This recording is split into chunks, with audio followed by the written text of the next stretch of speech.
Roll call. Mayor Laura, Present. Vice Mayor Landry, Present. Commissioner Parsons, Present. Commissioner Vasquez, Here. Commissioner Warren. Here. We have a quorum, Your Honor. Thank you. Pledge of Allegiance. Of the United States of America and to the republic for which it stands, one nation, under God, indivisible, with liberty and justice for all. Invocation. Pastor Garcia.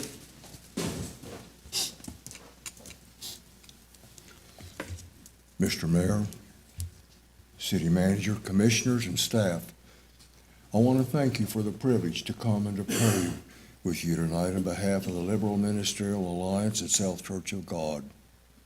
At this time, if I could ask each of us to just bow our head in reverence to the Lord and let us pray together. Father God, we have so many things to be thankful for.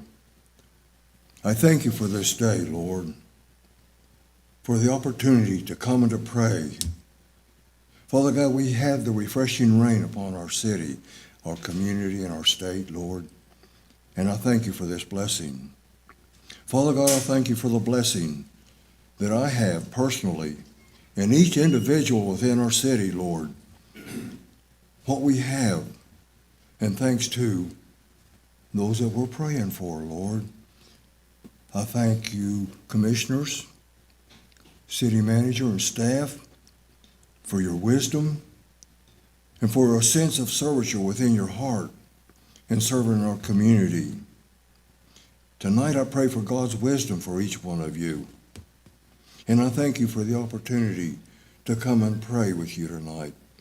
I ask for yes, I ask for not just, Lord, I just want to ask you, I want to pray for community support tonight, for everything that our commissioners do, our workers, Lord.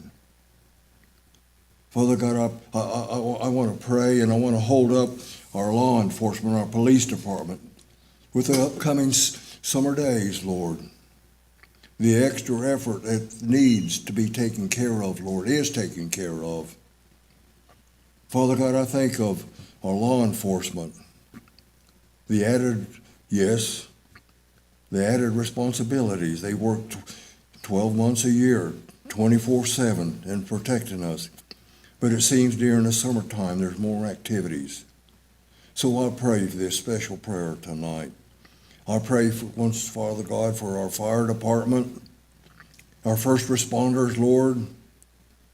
And I think of our parks and recreation department, Lord, the added load that they have. And I pray that you be with each one of them as they beautify our community. I pray for our street department tonight.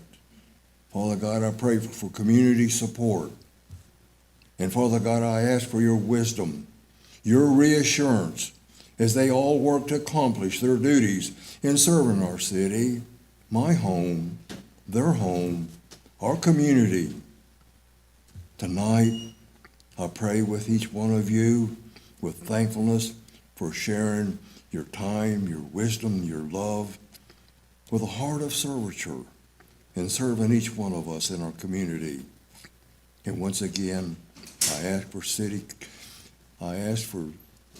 yes, within our city, Lord, I ask for community support.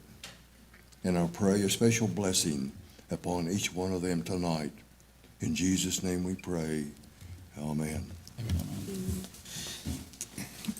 Thank you. Item number 1, awards, proclamations, and presentations. Item A will be the Summer Reading Kickoff Day proclamation.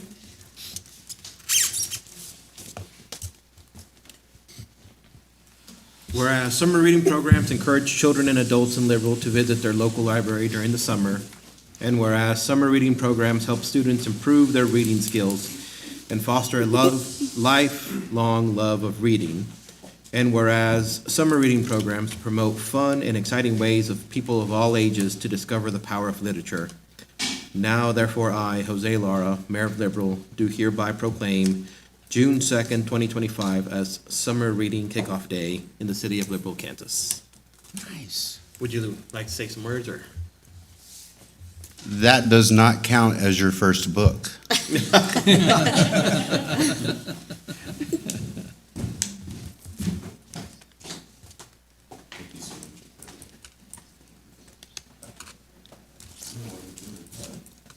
That's all right, neither do I.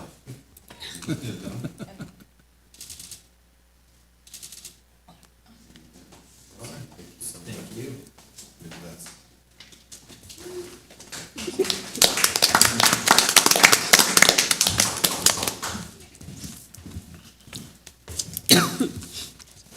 And I thank you for making that proclamation short and sweet. Item number 2, approval of the agenda. I'll make a motion, we approve the agenda as printed. Second.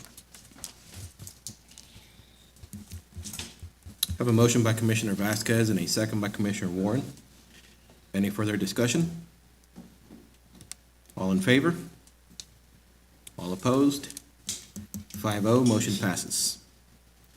Moving on to item number 3, the minutes. I'll make a motion that we approve the May 13th, 2025 regular meeting minutes. Second. I have a motion by Commissioner Warren and a second by Commissioner Vasquez. Any further discussion? All in favor? All opposed? 5-0, motion passes. Item number 4, items from citizens. Do we have any items from citizens tonight? I have one. Please step forward. You need to fix the little driveway here where I can drive up in there. It looked like water, and I sunk and pulled my shoes off. But I'm here anyway. If you would fix that, I appreciate it. Thank you. Any other items from citizens? Seeing none, we'll move on to item number 5, items from groups. Are there any items from groups? Seeing none, we'll move on to item number 6, the consent agenda. I'll make a motion, we approve the consent agenda as printed. Second. I have a motion by Commissioner Vasquez and a second by Vice Mayor Landry. Any further discussion?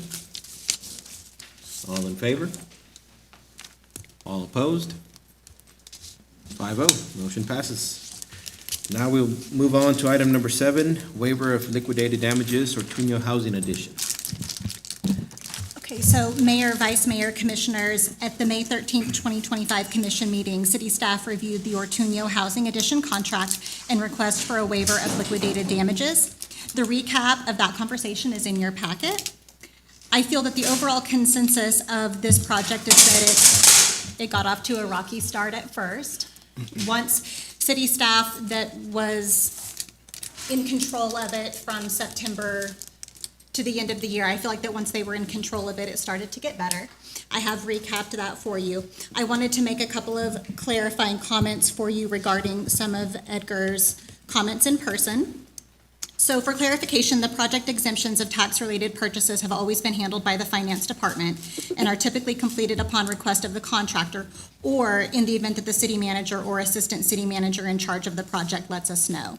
We do not complete those exemptions based on commission approvals. So if you approved a project tonight, we just wouldn't go back to our offices tomorrow and do a project exemption for tax-related purposes. We do wait until the contractor lets us know, or at the time the city manager or assistant city manager told us to go ahead and do that. Typically, the state of Kansas is very thorough and quick in their turnaround time, so they'll get it back to us within about 24 hours. In fact, most of the time, I've seen them get it back to me within a couple of hours, as long as I do it earlier in the morning. So they are very effective in that way. In case of the Ortuño project, the exemption was completed on September 23rd, 2024, and the first payment voucher was also completed on that day in the amount of $37,242. That time period was around the time that I took over as interim, and it was a little bit of a hectic time frame for everybody. We were trying to piece this project together the best that we could, and I do recall a couple of conversations with both Edgar and Gary Geist at Earls Engineering so that we could straighten out all the communication on that. We do not recall being the holdup on that unless information wasn't being requested to us directly, but we do understand at the time that things were a little different and out of sorts. So we do understand where he's coming from on that. As far as the weather days were concerned, these are determined by the project manager and not the city, and they are built back into the total amount of days in the contract. So if Gary determined there was a weather day, then that was given back to the Ortuños. So I just wanted to make sure I clarified how that worked. And then, basically, overall, we're just looking at being consistent and fair with all of our contracts. If there's ever exceptions, we want to make sure that the commission is aware of that and that we're putting that in front of you. We do think it's vital to get this project, the infrastructure and the road built, so that we can recoup the funds on the housing project that we have invested in it. So our main goal is to just make sure we keep the project moving along, that we're continuing to have a solid relationship with the Ortuños, because we do appreciate the time that they have spent in investing in Liberal. So those are the main things I just wanted to go over with you in response to the last meeting.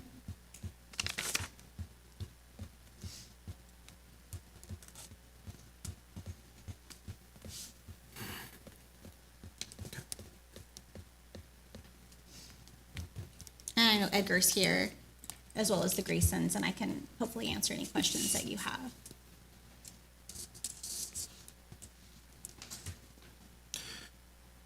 With any of our other projects, and I know this is actually still kind of new for us, the way we've approached this, where the city is the developer funding the infrastructure.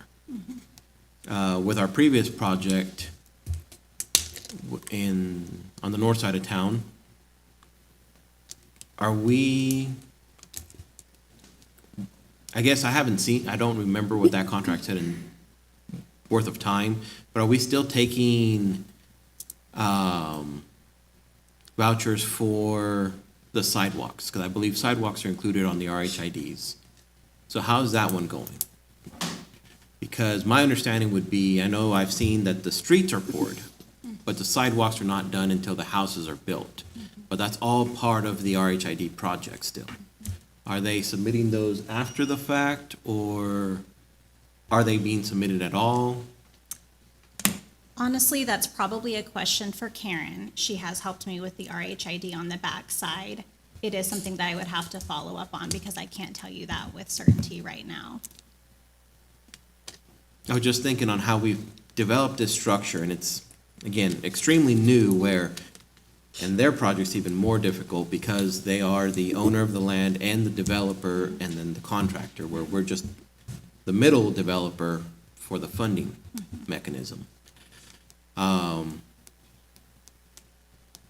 think we probably need to review our contracts altogether on how those work, where we do the overall project being included into the development project as well, but because I doubt they're gonna be doing the sidewalks before this timeline is up as well. And I do agree that this was one of the first projects of its kind that we did. I think we both have a mutual understanding there. And as I said, a bit of a rocky rollout, but that wasn't necessarily the fault of the people who are trying to correct it now. And so we're just trying to bring that in front of you, carve out a path forward, because we most definitely want these houses to go up and we want the road to be finished and move forward. I have a question, and maybe Edgar or Todd, what's the status as we sit today? Where are you at?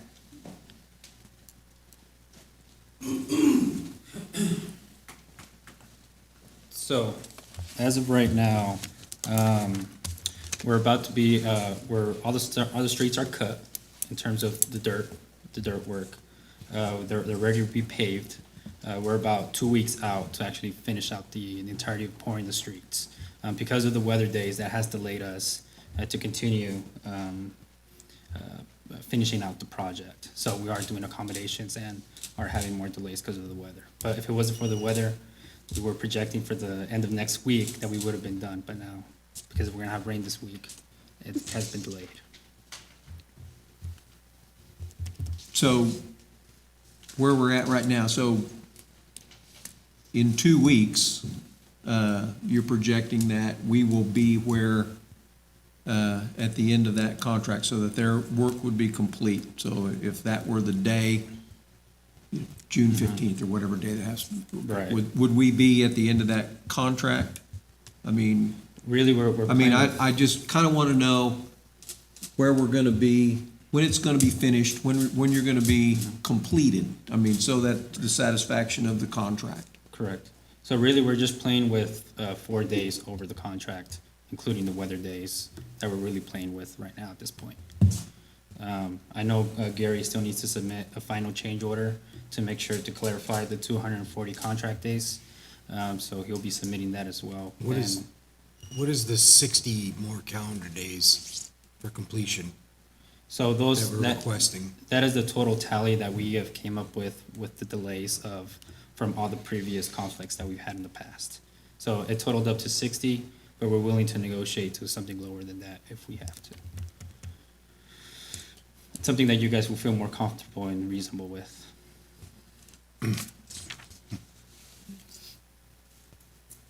So I mean, 22 weather days since the beginning of the contract. And I don't think I can count 22 extreme weather days that would have stopped what you're doing. Now, I'm not in the construction business, but I Right. know there's plenty of construction going around everywhere Correct. that works through a lot of that. So 22 weather days that we've had. Okay, we're gonna take that into account that that's there. You're telling me that you need 14 days and the job's gonna be completed, but you want an extra 60 days on top of that to compensate for lost time. I mean, has all this information been given to you, Scarlett, as to documented all 60 days worth of lost time? So the information I have is from Gary Geis, the project manager, and basically it was that, you know, we originally felt like the commission approved 210 days, but the contract stated 240. So the attorney told us we have to abide by the 240 days. With the 22 additional weather days, that was 262 days, of which they had reached that point at our last commission meeting, I believe, on the dot. So at this point, I do feel like we are venturing into territory of being over our amount of days, and therefore we need to make a decision. Concrete evidence of those days I have not been provided, but Okay. we have a longstanding relationship with Gary and Earl's with the project management side, so And Gary hasn't provided that information either. not to me in person. Okay. So I mean, from my standpoint, I don't know how everybody else thinks about this. Anything contractual, I mean, and I understand that the disagreement in the beginning was the amount of days that were originally given compared to the days that are there now, would be that we would follow a contract and that there would be some type of variance there for weather days, and we understand that. But padding it another 60 days on top of that and then waivering anything of any type of fees that are there, I mean, the liquidation damages.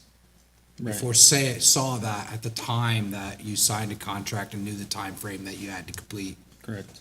a said point, I mean, what would be the, I mean, really, it's up to you guys. If you guys don't want to waive the damages, that's fine, and want to let us just add contractual days, that's also an option. We can make a change order for that, and then if we go over that time that we request, I mean, that's something that's also very approachable to us as well, which I'm totally good for. So if we can agree, whether it be 45 days or 30 days, well, you're telling us 14 days though.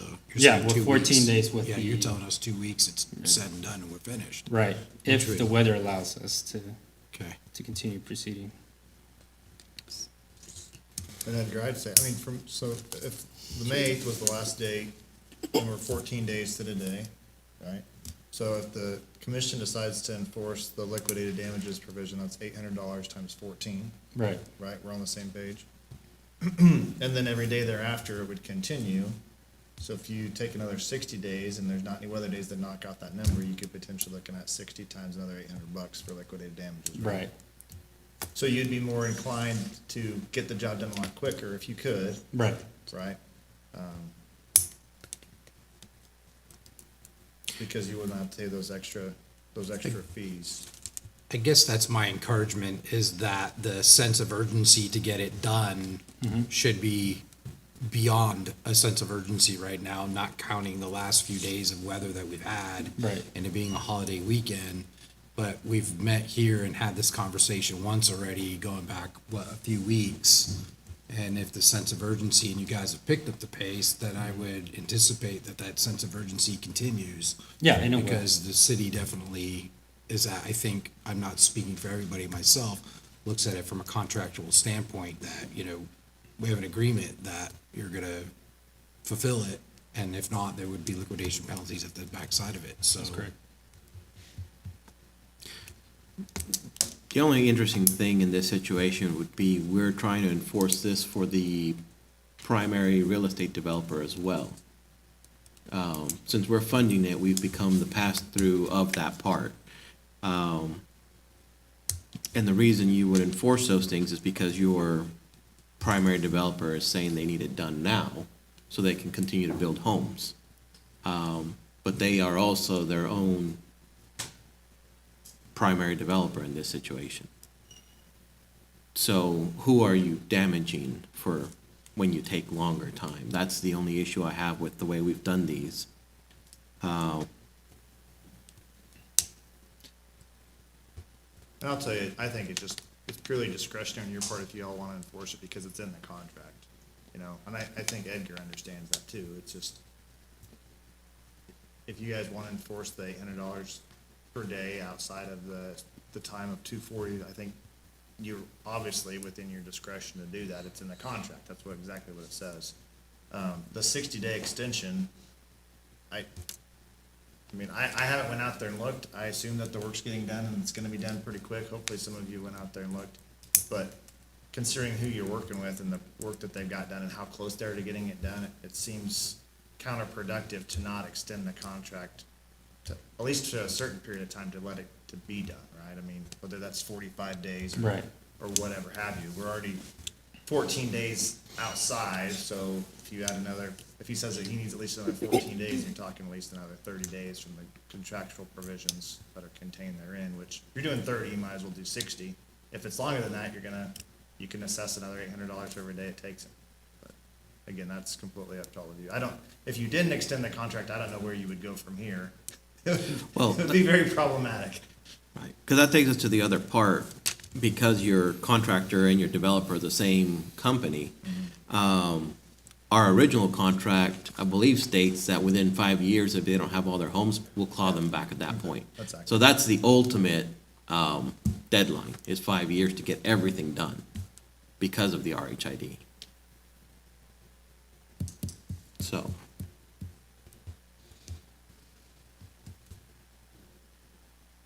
You have anything? I'm just trying to like get an idea of like when it would be complete. I'm trying to like do the math of when realistically you think this will be done. I mean, I know mean, it depends I- on the weather, but I really don't think it'll be passed by the end of June, that will be done, you know? But like I said, like I previously mentioned, if it wasn't for the weather, I mean, Gary just tells me I cannot be out there on site, I cannot pour pavement. yeah. And if it wasn't for that, you know, I have 50 to 60 concrete crew members coming in and pouring just to, pick up for the slack of time. So I am I'm working over hours. I'm hiring, I'm staffing up just to make sure that we can perform as fastly and as adequately as we can. So I guess our options right now are basically the way they put the recommendation, city staff, is we go ahead and waive the liquidated damages and let them work at their own time, knowing that they have that 5-year deadline for all their homes for the RHID, or we add the 60-day calendar days, and after that, we enforce the $800 a day penalty. Or do nothing and we begin enforcing it now. I think you could enforce liquidated damages now. Yeah. I mean, that would be an option too. You could enforce it if you also chose, and also give an extra time as well, knowing that every day it takes is another $800. But that's completely up to all of you. So as it's written here, it says 60. Can we change that if we wanted to do 30? Because, I mean, I've heard two different phrases from you, one being 14 and then one being the end of June. So Right. we're at the end of May right now, end of June. We could say, hey, final No, I date said- is the last day in June. Right.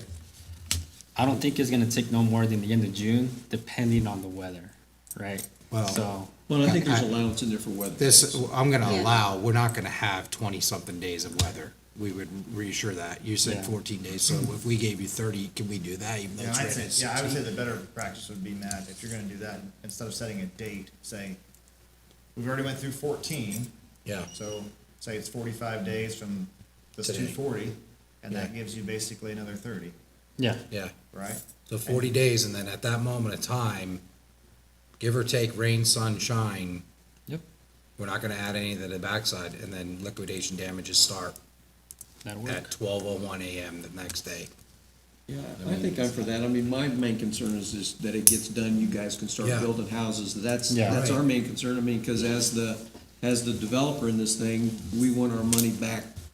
So we Yeah. can do this again, Correct. if necessary. I would be kind of in favor of that. Let's extend it 45 days and 40 days, whatever. You pick the number. contractual days. And then, if you can't get it by then we assess liquidated damages on a daily basis, but give you guys a chance to get that thing finished, because like I say, at the end of the day, we need houses built, so.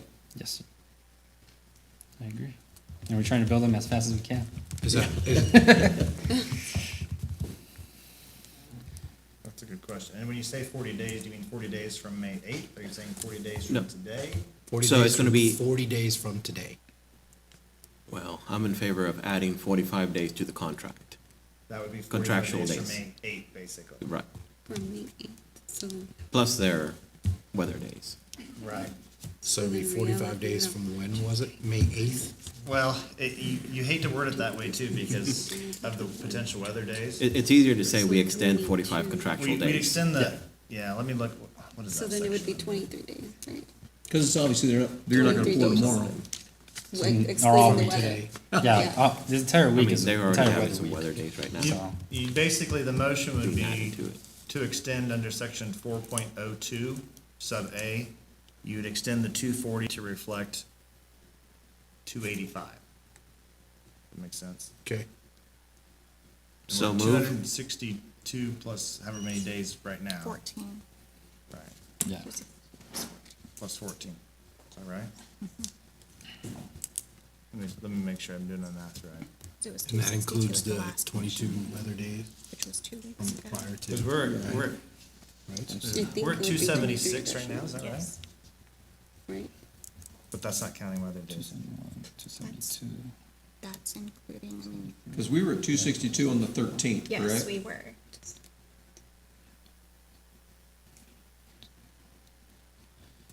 That doesn't give them a lot of. That doesn't give them enough time. Do we go back to what's on here then, The 60 days? 22, the 22 days on the 262 didn't count, though. So that was, you were at 240. When you said 262, you're really at 240. Right, The yeah, 'cause you're not 262, you're counting those actually saying those 22 22, so, days. yeah. Yeah, thanks, Ron. Good job. Yeah, I think you'd be fine making that motion to extend it 40, an additional 45 days under subsection 4.02 sub A, making that number 285 instead of 245. Okay. Does that work for you, Edgar? That'll work. Anybody want to make that motion if there's, yeah. So moved. okay? Second. We have a motion by Mayor Lara and a second by Commissioner Vasquez.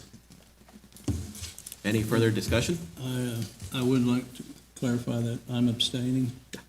But I would like to address something that you said earlier that didn't pertain to this item actually, is the sidewalks are not part of the contracts. The city sidewalks, they're not in the contract, and they weren't in the contract on the north end either. And those are things that they can recover on their RHID after we recover our money. Is correct, but the Okay. city sidewalks are not part of the contract. Right, but they are part of the RHID. That's what I meant. There'll be RHID for them Okay. after ours is paid back. You guys get paid first. Yes, yep. I'm Danny Reese, can I just say something more for, explanation for you guys? Sure, please step forward. Yes, I'm sorry. And just kind of to help you out, to help us all learn as we're going. But because of the floodplain where we're at, they cannot progress any further with homes until they get their paperwork back from FEMA. So we all might want to build a house what they've got done, but they can't build any more homes until their paperwork is back from FEMA. And so that kind of sets back the time frame as far as building homes, until that paperwork is back.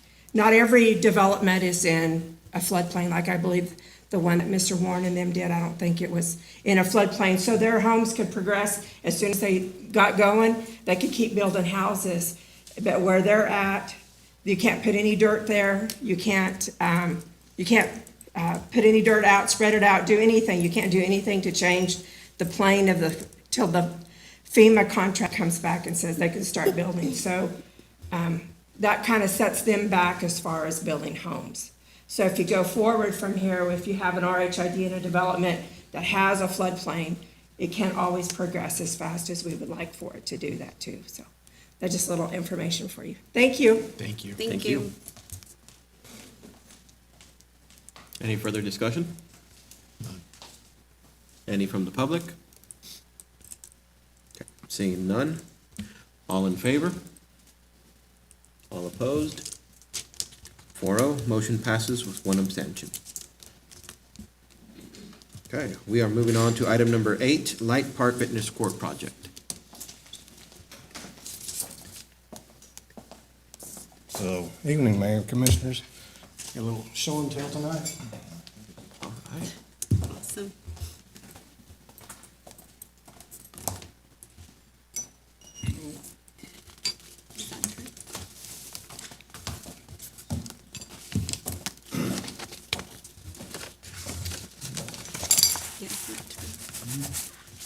So, City of Liberal Parks Department is proposing the installation of a fitness court project at Light Park.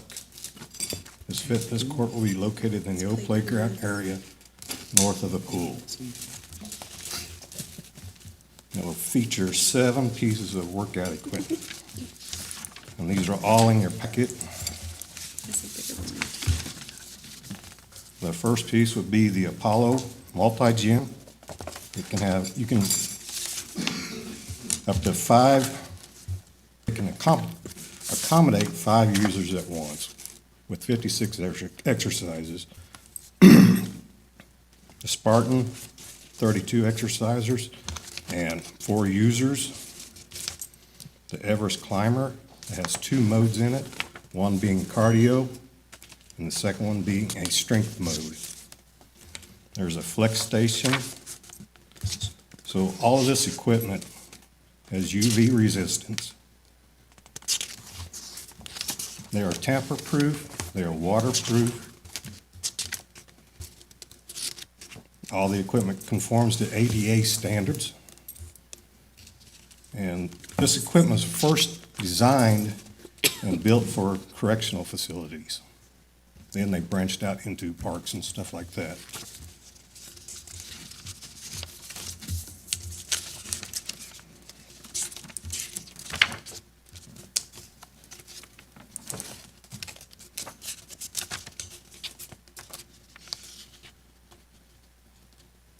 So if you have any questions on that first 5 pieces of equipment?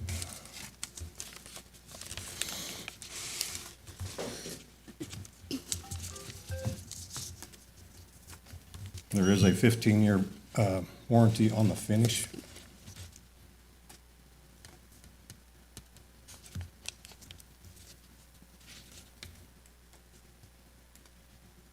I think this will make a great addition for that area. Yeah, it will. So this is something I've been looking at for like 2 years. How long have we been without playground equipment right in that area? At least 2.5.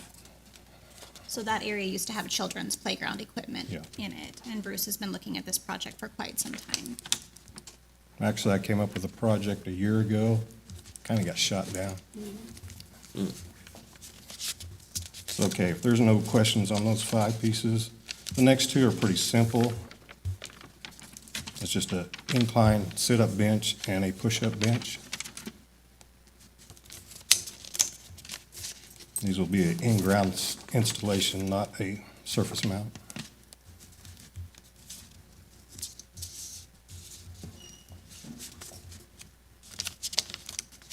Next, you'll see a shade structure. This will be a 32-foot by 32-foot structure. Comes with a 10-year warranty. The fabric has a UV rating of 94%, and it claims a minus 25-degree temperature reduction on structures below it. So if you have a bench there, instead of it being, possibly 125 degrees, it's only 100. So it won't be like those old metal slides. No. So this shade would be removed during the winter months, just to keep the fabric from stretching due to snow loads and stuff like that. The color combo will be yellow and blue, which kind of ties in with the city's marketing.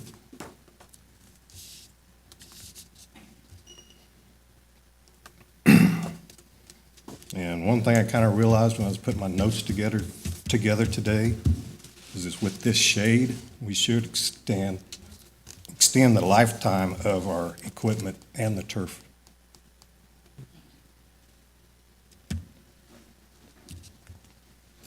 So all of this above work would be a turnkey operation from All Inclusive Rec. They are out of Kansas City,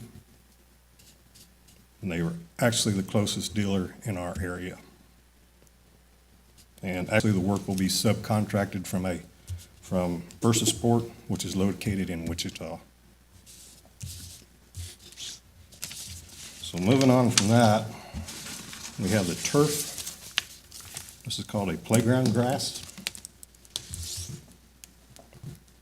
As you see, it's AD compliant. I mean, it's accessible with wheelchairs and stuff. It's kind of be hard to get around in 12 inches of mulch in a wheelchair. So the area to be covered would be approximately 2,300 square foot. And this is a very low maintenance turf. Their only recommendation is to groom it twice a year. It does have a lot of safety factors. It comes with a 2-inch safety foam with a fall height of 8 foot.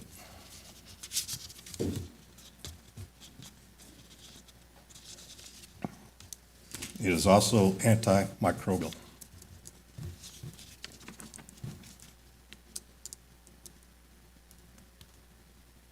And looking through the catalog, there's a lot of stuff you can do with this. You can go as wild as you want.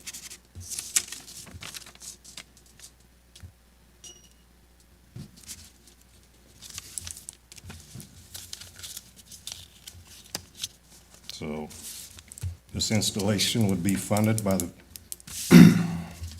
streets, drainage, capital improvements of the 1 cent sales tax.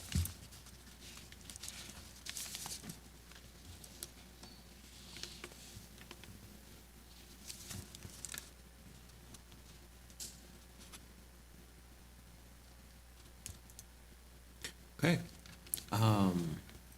Were we able to get quotes from any other company, or did we go with the one that was the closest? So on the equipment, this is kind of specialized equipment. And so I went directly to the manufacturer and got numbers from them. And then the place out of Kansas City, their numbers are spot on. As like I said, the only other dealers that handle this kind of equipment was like Denver and Dallas, I think were the two closest. And I do like the fact that the contractor is actually out of Wichita. And actually the contractor for the equipment and the contractor for the turf have worked together.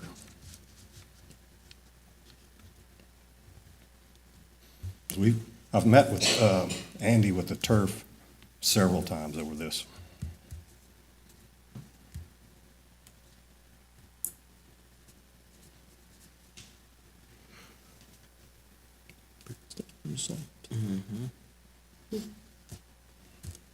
Would this be installed? I checked on that. Their lead time for the equipment is 10 to 12 weeks.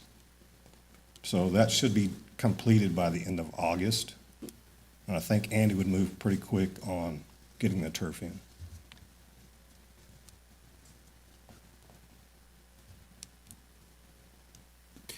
With this, when you make the motion, we will have to waive our purchasing policy?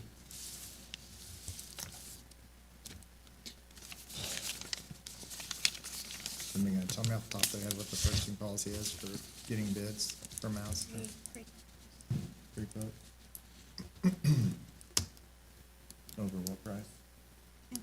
Return. Yeah, you need to, or you'd have to send them back to get them from the other two places, which may be the exact same bids, but you have to do one or the other.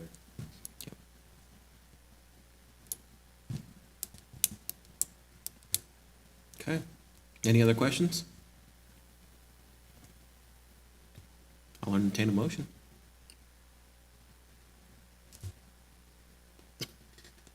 Well, I make a motion that we approve this project by All-Inclusive Rec for the installation of fitness equipment and shade structure, and by Commercial Lawn Management for the installation of the playground grass in the amount not to exceed $180,000, to be funded by the streets drainage capital improvements portion of the 1 cent sales tax. And to waive a purchasing, And what? to waive the purchasing policy. Yeah, and to waive the purchasing policy. I'll second that. Have a motion by Commissioner Vasquez and a second by Commissioner Parsons. Any further discussion? Any from the public? Seeing none, all in favor? All opposed? 5-0, motion passes. Thank you. Moving on to item number 9, the Leap Park Playground Grass Installation. So when I first saw this playground grass, I knew a perfect spot for it. It would alleviate a lot of problems. So, City of Little Parks Department is recommending installation of playground grass in the Elite Park area. This need for the grass arises when we get a heavy downpour. Everything off the east side of the building and parking lot goes down the hill to the playground, and it washes out the mulch. It's very time-consuming to clean it up. Actually, if you go to Google Maps and blow up that area, you can see that it was right after a rain, and the west is covered with mulch, and it also extends out to the. So not only would this fix the problem, it would enhance the area with 8-foot fall height protection is an added bonus. So does this just cover where the playground is? So playground at the bottom of the hill. Okay. No, if your sidewalk's completely covered in mulch. Yeah. And we just can't rake it back into the bed. We have to actually get it up around the structure. So it's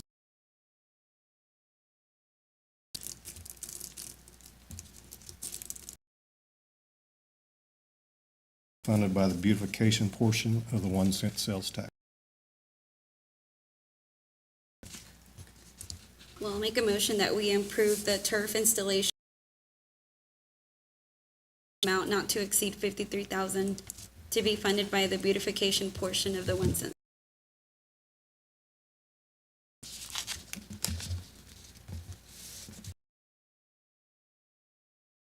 As well. So moved. Okay. Okay. Have a motion by Commissioner Vasquez and a second by Vice Mayor Landry. Any from the public? Seeing none, all in favor? 5-0, motion passes. Thank you. Thank you. Thank you, those are nice. I'd like to say too, thank you for bringing those projects, putting some focus on these as well. I think these are, and thank you for always being on the lookout for that. So actually, I'm kind of glad it happened. Going this route, I think we get more bang for our buck than we would have for the previous route. So, item number 10, Air Service Development Agreement. Tonight, we are requesting the approval of a proposal from ArcStar Group. So ArcStar Group is a consulting firm which works with smaller airports optimize their performance outcomes, optimize service area are receiving really the best benefit. So of course, our regional airport United under SkyWest Airlines,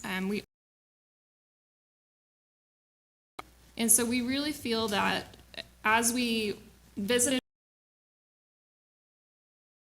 Washington, D.C. a couple of months ago, it was apparent we're making the most of the gift we've been given. And so we spoke with others, other communities across the working with ArcStar really helped them to develop their service line to be able to, for one, better scheduling, better services overall for the people utilizing their flights, but able to go forward and say, you know, we have developed our airline, this is the level of service we're providing. Expand our market, add another route, add another destination. And so ultimately that's what we would like to be. Really need that technical expertise to be able to do so. And so ArcStar came highly recommended. There is CEO, executive positions at American Airlines. He knows just about everything you could. And so what we're requesting is at a flat rate of $5,000 a month. We'd be able to have ongoing monthly KPI reports that show how we're performing, the different types of negotiations that we need to make as we're working to look at potential operational reporting and how we can helping to advocate for our needs as an EAS. And several other, you know, kind of just rolled into that $5,000. Also would allow us to work with them for media production for marketing. Working on some marketing for the airport. This is different from that. So had a budget allocated to us by SkyWest Airlines to we did work with a third party that contracts with them to be able to take advantage of those dollars. So we have a current campaign that allows some time if we get started now to really dig into the market, look at those leakage we want to advertise, and then be able to work in the following year to start a campaign with them. They're in the award-winning advertising campaigns, and so we feel we'll get a high level of service. SkyWest to be able to use that advertising budget, work with ArcStar to be able to help with the production and play. And so there are additional fees here and there for any, but for the most part, everything is rolled into that flat fee, and we feel that there's a lot we'll be able to get from it. I love this. I really do. I think this is going to be great. You guys talk to different airports. Hayes recommended them more than anything. Hayes, and then Salina has also worked with them, and relationship with SkyWest, which I think is going to serve us well. But Salina was recently able to and were able to put together numbers and really beef up their performance. That's what I was going to ask, just what other towns in our area using it and what. All across the country. And they work with different airlines as well, not just American or United.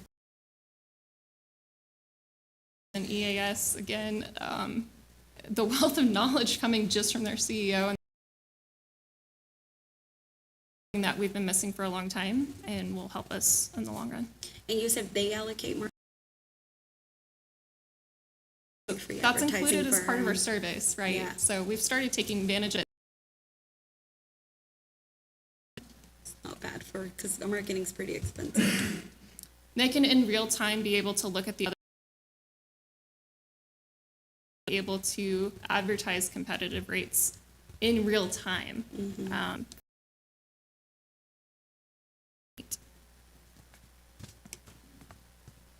Well, this will be exciting because I know before, most people didn't even realize you could get commercial flights out of Liberal. Exactly. Develop that flight and make it even more valuable for everyone. See, we've had good conversations with Senator Moran's office. We feel that EAS is very well protected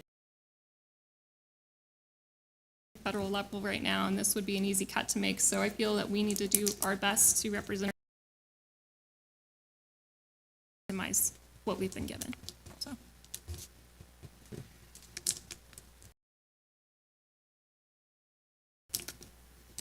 Well, I'll make a motion that we accept the proposal from $5,000 per month,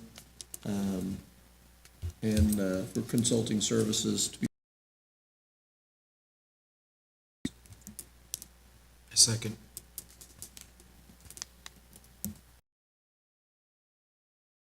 A waive purchasing policy on this one, since the proposal is being brought forward. This is $5,000 a month. And it is And we're not Really? stuck in a contract, are we? Correct. We are, That's a Right. month, Or we're so not. they can get their month out of it and say that's enough, and we're fee for service. So Oh, I like that. kind of I nice. like that. Even better.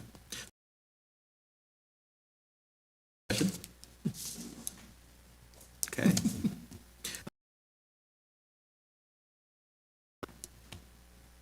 Seeing none, all in favor? Motion passes. Thank you. Moving on to item number 11, Stepping Stone Shelter updated request. The city has been involved with providing nonprofit funding to the Stepping Stone Shelter through the 1 cent sales tax for many closing of stores if financial commitments could not be made and improvements. At this time, the emergency funding through year end. It specifically states in the minutes that $50,000. Make sure that I said that. Only $36,163.92 of these funds. At that time, the finance department did take over paying of those expenses directly from types of commitments because of how difficult the situation was over at the shelter. Since I have made many solid relationships, Ty Lewick here has stepped in to take over the shelter and make sure that it keeps running steps in an upward direction, and I want to be sure that we are putting that in. We have several funding opportunities that are available to approve for, but awaiting. We're just in a difficult transitional period tonight to give you an overview of kind of where we're sitting financially and the good news of the plan and where we're headed, because there is a lot of a rough patch here for a month or so. Yes. Again, my name's and current volunteer director of the Stepping Stone Shelter. Ago, actually, we went through a transition where we lost our time. I stepped in because I could see with our financial situation we were doing okay.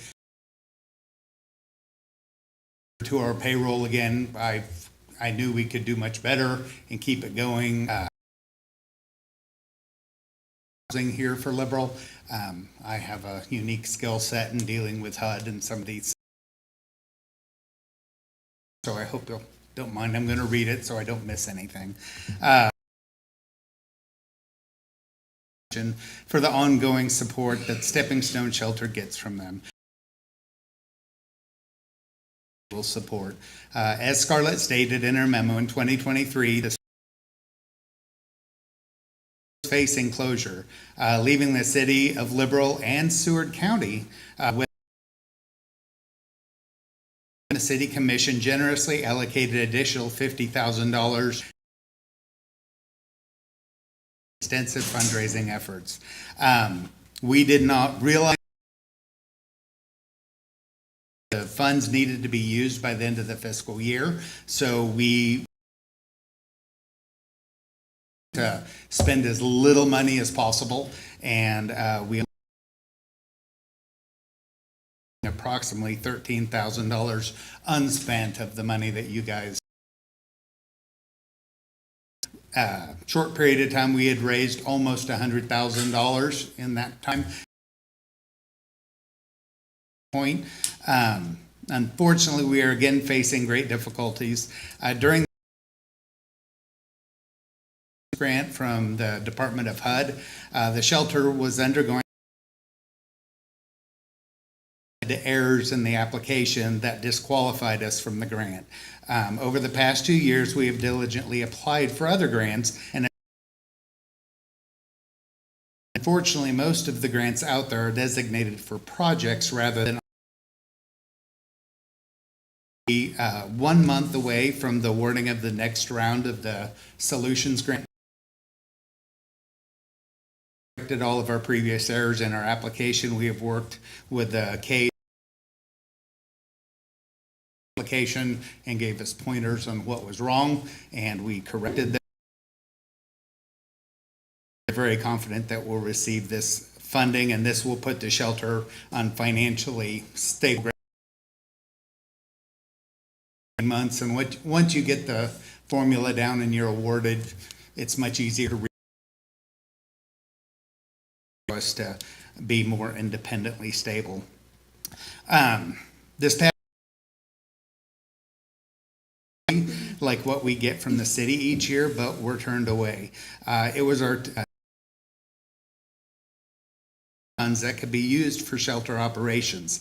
These funds were at risk of being reclaimed by the state because the county was unaware of them. When the Kansas Attorney General's office, who is responsible for dispersing these funds to ensure that our program office confirmed that our proposed use of the funds was appropriate. When we approached the county, needed to issue a request for proposal to ensure that no other organizations could use the funds. We understand this, and we waited for the proposal to be presented. We, during that time, provided them with our proposal, which included an itemized comparison of the grant requirements and our intended use of those funds. After the RFP deadline passed, there were 2 proposals, one from Stepping Stone Shelter and one from the Cimarron Bay, funded by Seward County and 5 surrounding counties. At the commission meeting, all commission 100% of those funds to the Cimarron Basin. April Warden and Purcell between both organizations. But despite our usage, the majority of the commission ultimately decided to allocate 100% of the funds to an already. The county commission appears to only be willing to assist the homeless when it incurs mental, requesting us to open a warming shelter in our unused north building. Follow regular shelter rules. Unfortunately, that building is functioning bathrooms. I then volunteered the community room at the Housing Authority by our tenants or the public at that time. The county accepted our offer, and we have. The county was responsible for feeding the people and providing supervision. But a short time later, residents were allowed to self-supervise against our request. technically a city entity. We are funded by HUD and not the city, but we remain a city entity. Homeless in our community, and we greatly appreciate all your support that you've already before. We just need that little bump. Currently, we have about a month and a half, and there's $1,000 a month on expenses, which majority of that is due to payroll. Summer, our electric bill will go up just a little bit, but one thing, trying to find things, we discovered that one of our air conditioning units a day, whether winter, summer, it had not been found. We discovered that. We were awarded to replace that unit, and that took us from approximately $11,000 a month utility bill. And looking throughout our bills and expenses to try and save as much money as we can. Because we don't know exactly when the CSG grant will be awarded, when it's awarded,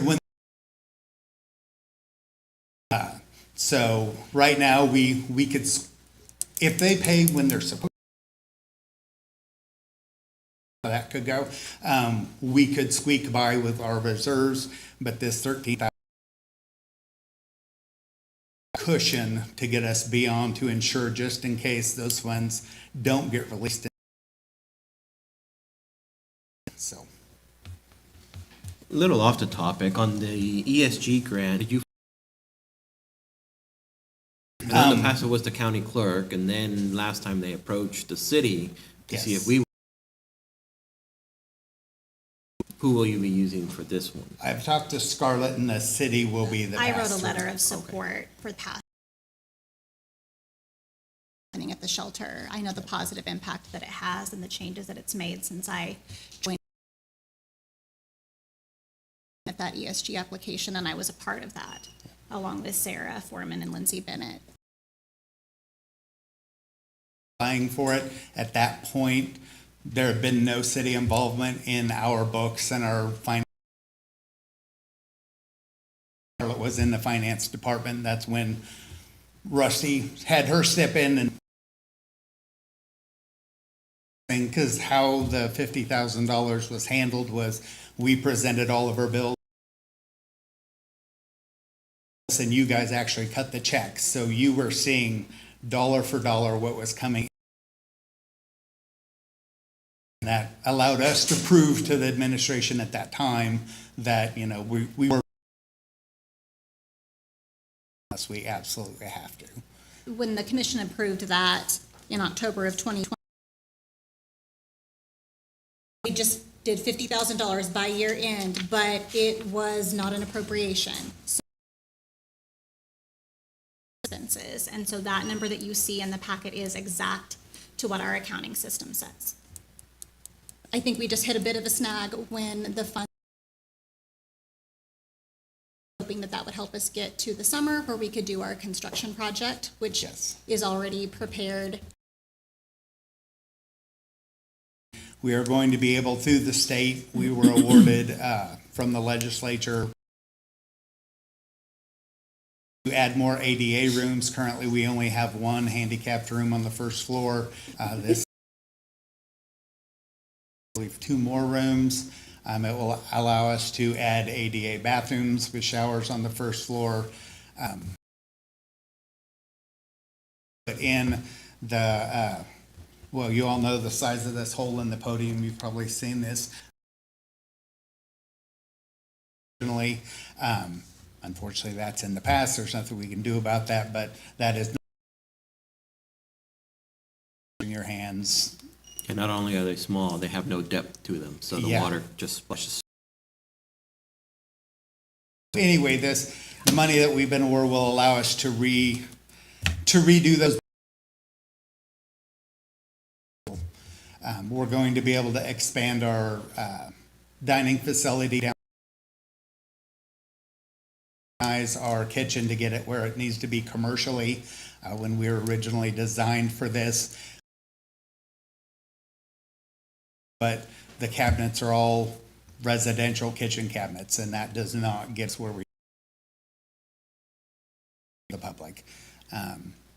In the future, we're hoping to, once we get this project, other funding to get that north building that I mentioned in my letter usable.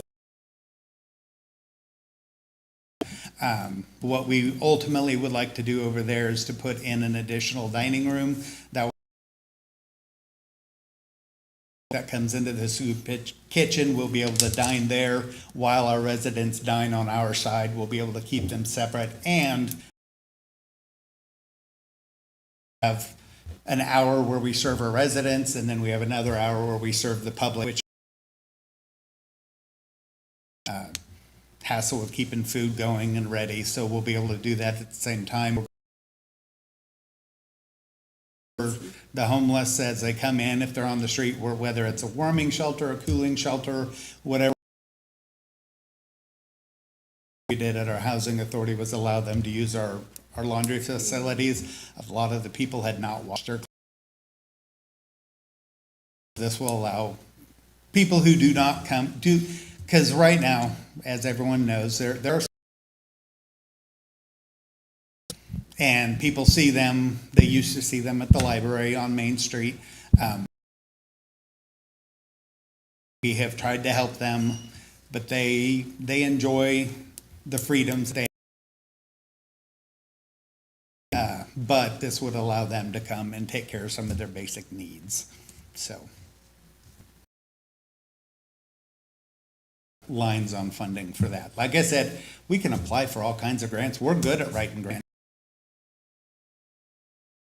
Getting out there and getting the operational funds, that's where it's been a struggle. And like I said, this ESG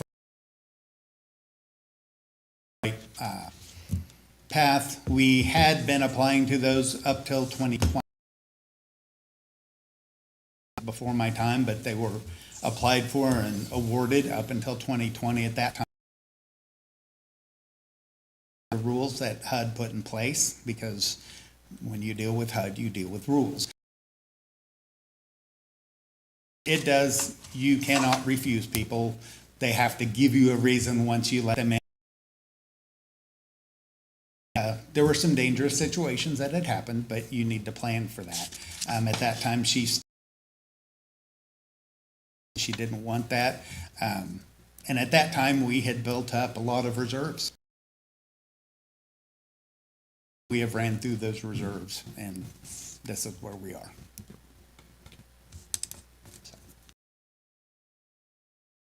Questions? No, I think you did a really good job presenting where we're at. We've said it before, but if anyone would like to come, our shelter's beautiful as it is. I mean, better. But we'd invite everybody to come see the shelter and what we're doing. So.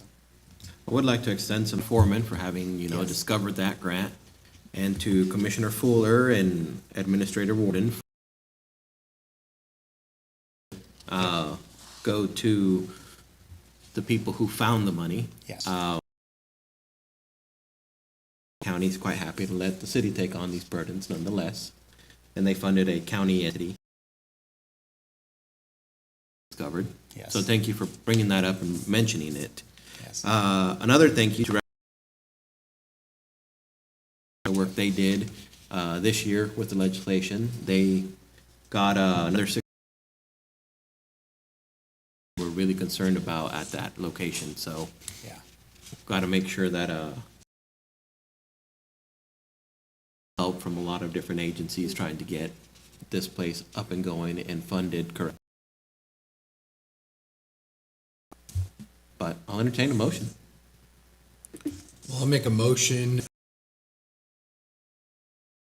Stone Shelter in the amount not to exceed $13,000 to assist with Operation later this summer. There are budget funds available in the 1 cent sales tax. Second. Have a motion by Vice Mayor Landry and a second by Commissioner Warden.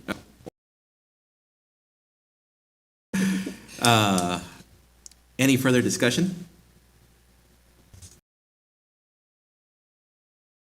Yeah, we're here for you, if the county's not. Yeah, we can feel that and we appreciate it. Public? Seeing none, all in favor? Thank you. Moving on to item number 12, Stopple Dirt Contract for Randall Pond. History on Randall Pond. You've been on here for a while, you know this thing has been going on for about. It's been going on back in Cal, he's the city manager. So. And after visiting the Scarlet with our shortness of the power that it's gonna take to do it, we only have one sprinkler that hasn't been moved.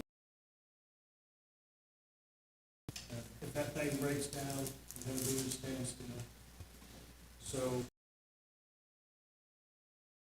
for Greg stopping to dig this thing, because I know he's got the manpower and the equipment to do it. From FEMA, ADHE, because it's very specific on site. And we finally got that approval about a month. It's going in the front of that home, the frontage. So, and he said he had time to get to it now.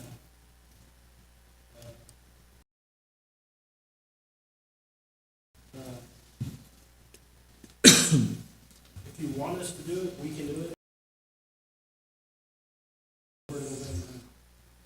And, you know, once things slow down from the street. The next 10 years.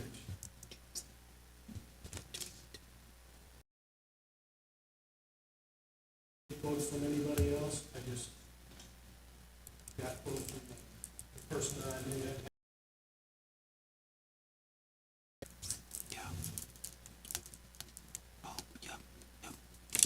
And you said this still comes out below what we lost? Yes, my role in assisting Brad was to calculate the salary expense for our people to do it and our people to do manpower-wise internally. And us doing it, you know, 2 or 3 months, because we figured 2 guys, and then we off the concrete crew, the asphalt crew, everyone that doing it. And as the rains come, we're gonna find out every weak spot in our roads for the next. Busy. I mean, just, I'm so tired of hearing about that, all that short. I wanna say, I think it was in our first or second meeting, when Janeth, myself, about it, for our first time, so, yeah, it's been a while. I'm ready to see it. And that we approve the quote from Stopple Dirt in the amount not to exceed $116,000 improvement portion of the 1 cent sales tax. And Waiving the purchasing. cost. waiving purchasing. And you second? Yeah. Vasquez and a second by Vice Mayor Landry. Any further discussion? Seeing none, all in favor? All opposed? 5-0, motion passes. Number 13, the airport tractor purchase.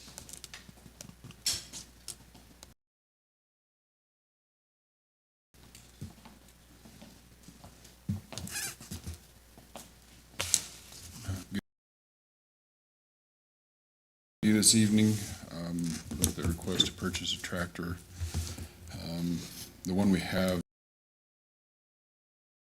an old one. It's open cab. When we're out on the airfield, it is hard to hear, even with radio traffic from aircraft coming in. So we are requesting to purchase a tractor from Keith.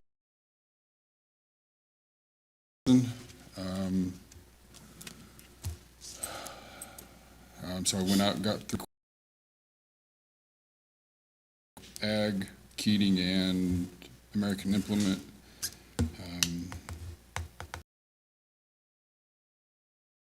Within each other, so, and they were all actually under budget, so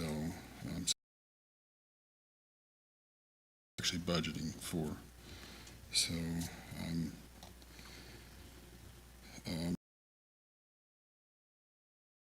Just a minute.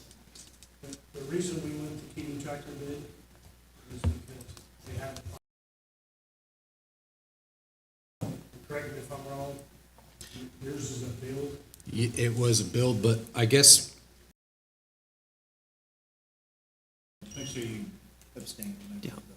Yeah, I'll abstain, seeing as I have interest in it. Yep. My curiosity was, what is the difference in the build? Because the two tractors aren't the same. Between American Implement and completely different. The options inside are different. Well, the one from Keating has added options. Yep. The tractor that he bid, The original one that was bid by them. and he said if he could get deals with to sell it for the same price, he would give us the tractor that he has. Okay. That's. I understand. The prices were the same. Yeah, I saw that. I was just.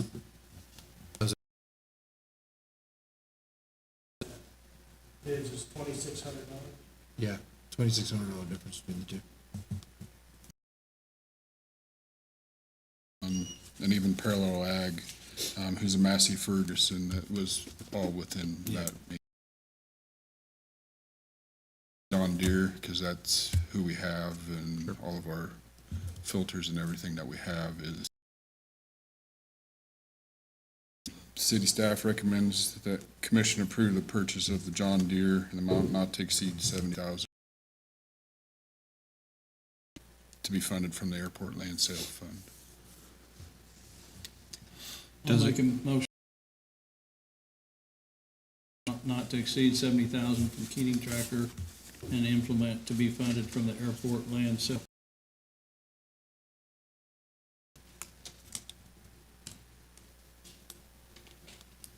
You'll have to second. Second, sorry. Create a problem if I abstain as well. Yeah, you have two that have to abstain. Keating Tractor, so probably not appropriate that I vote, so. Yep. I abstain also. Okay, I have a Commissioner Vasquez. Any further discussion? Any from the public?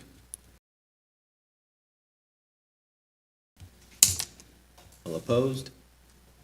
3-0. Motion passes with 2 abstain.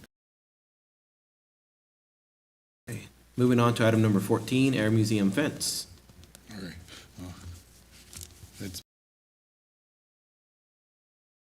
Airport is needing to build a fence around the display out at the Air Museum, so that way taxiways and get out onto the airfield. We're needing to get ahead of it. We need to go ahead and get it built, so that's why we're doing this.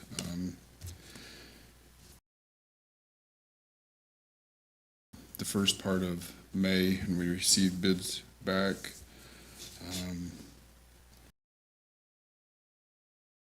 Bracket, 2 were actually taken out because they didn't follow the specs.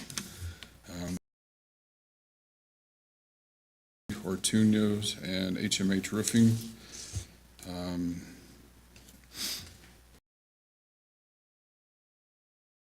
And as you can see what the price was for each one, for the 3 in the packet, so.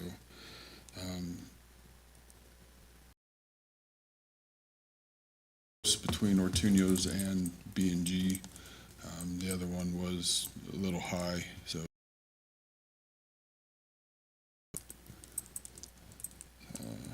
So city staff recommends that the commission accept the bid from B for the construction of the fence at the Air Museum to be funded out of economic development portion of.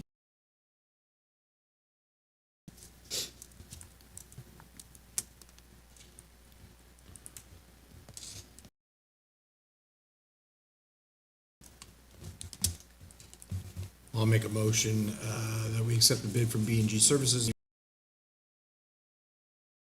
of the fence at the Air Museum to be funded by economic development portion of the 1 cent sales tax. Second?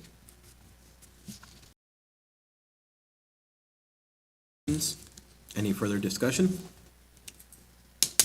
Any from the public? All opposed? 5-0, motion passes. Thank you. Library board appointment.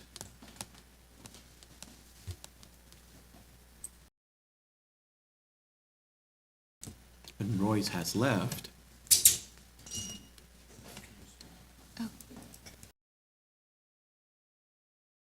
He's just making the recommendation that Amy Thompson be reappointed. Yeah. Well, I'll make a motion that Amy Thompson to serve on the library board, the term to begin in May of 2025 and end in May of 2029. Second. By Commissioner Vasquez. Any further discussion? Any from the public? All opposed? 5-0, motion passes. Moving on to item number 16, the Animal Shelter Dog Park.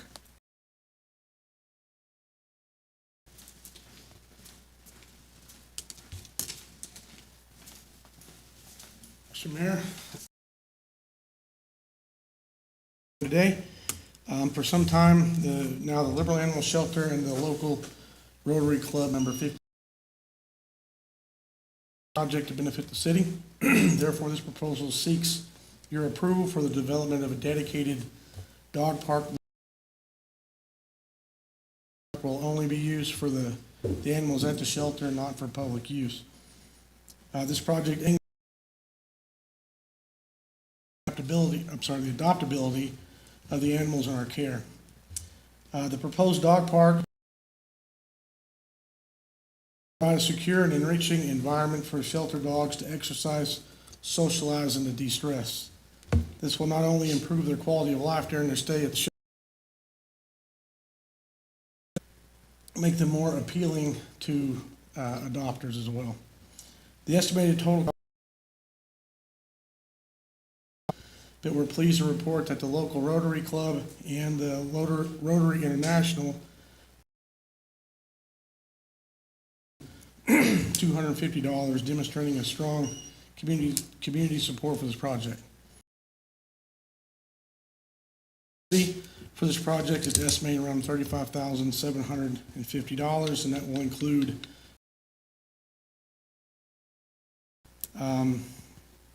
which is estimated around $1,635, $1,178, but we're still working on bids for those items, and to be approximately $32,186. The canine turf itself is going to be feet, and it has a 15-year warranty. I'll pass along this thing for this. That's antimicrobial and specifically designed for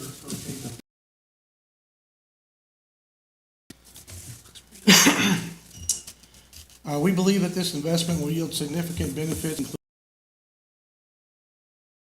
sheltered animals, increased adoptability rates, and enhanced community engagement through volunteer opportunities. We request $37,750 to be taken out of the 1 cent sales tax.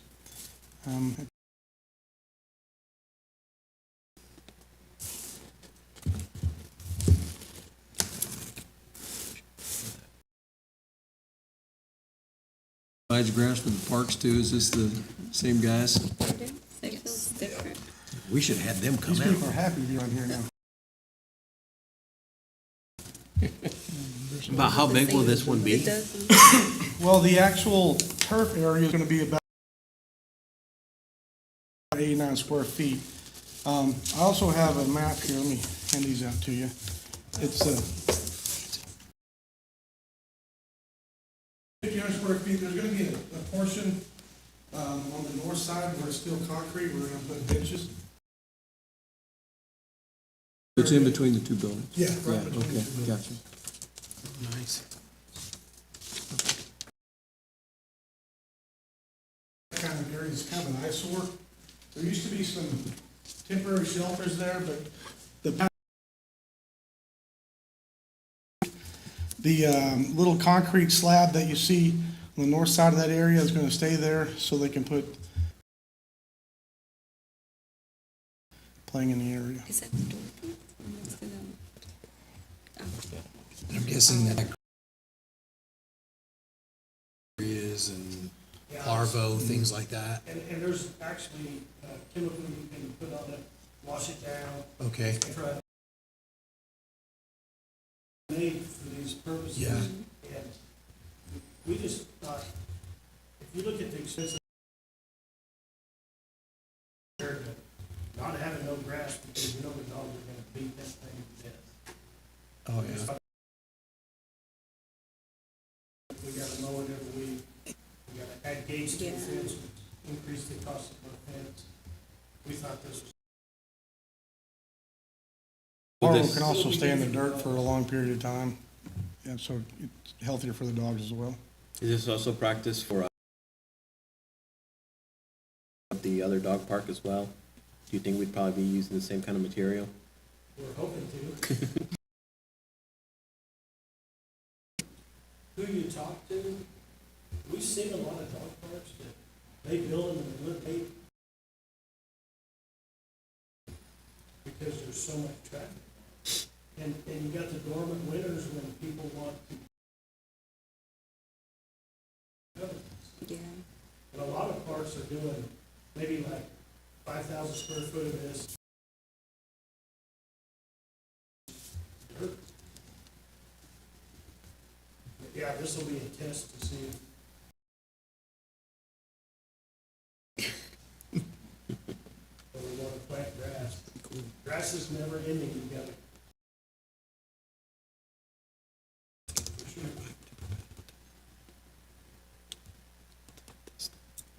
And we also to speak on the subject matter really quick. Yeah, this project started last July 1. The Rotary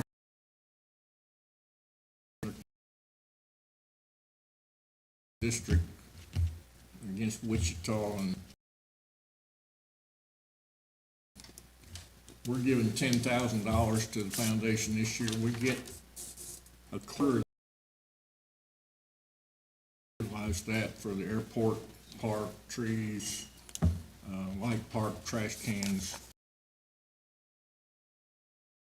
We would like to get this done. This started, Rusty Bernardo was a member of the club. I started this year on the club foundation share, but my concern is the foundation has have it completed. We do have a 2-month leeway to get it finished, so I'm concerned about the time. That's going to affect our future grant requests.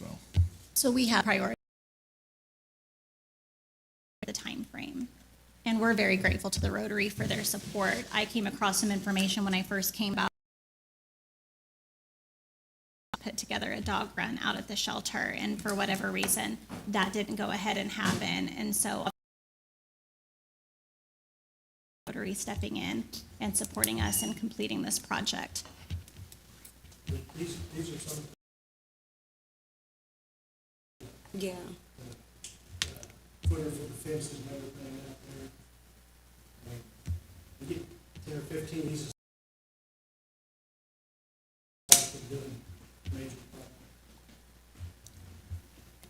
soon as you approve this, we'll get that out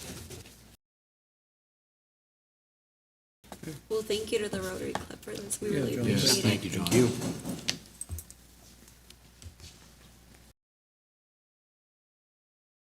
Equipment and supplies to build a dedicated dog park at the Liberal Animal Shelter in the amount not to exceed $36,000. 37,750. 30. That would be It our said portion. 35. Wouldn't on 40 be here, better, so- though? So we, the total 45,000. amount of the project, 45,000. Yeah. So then what do you want me to say? Sorry. 750 would be our portion. You were saying 36? I said 36. That's- All right, I have a motion by Commissioner Yeah. Vasquez and a second by Commissioner Warren.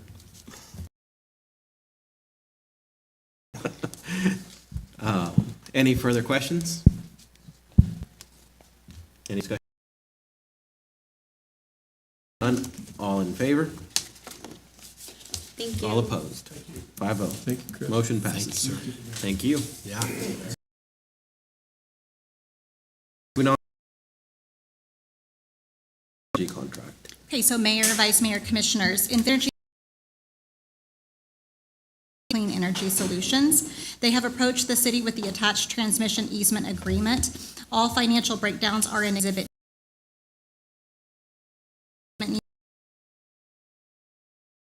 Project will take place regardless of the result of the county's ongoing negotiations with the company.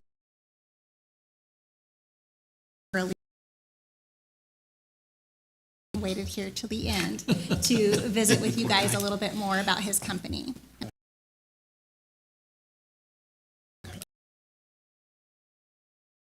Manager Scarlett indicated there, we are in the process of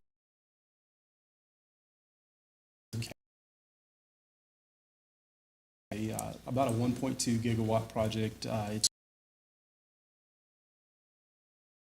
The project at hand is the Thresher Gentai, what we call the Gentai project. It consists of about 55,000.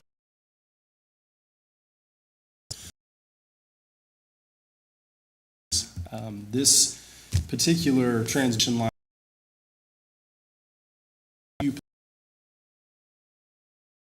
the substation location there just west of Kismet. This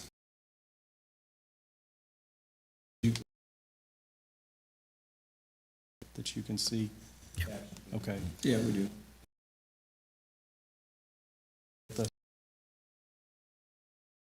The tract of land where the substation is located, so we would be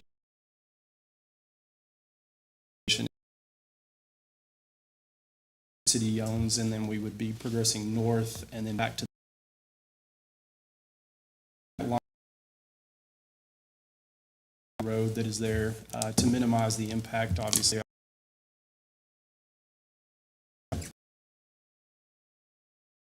So our transmission line would be very probably single steel pole, 3 transistors, which basically just holds 3 lines that run across there, and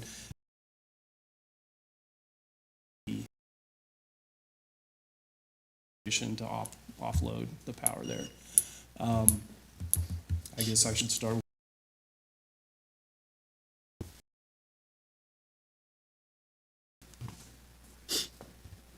We did visit.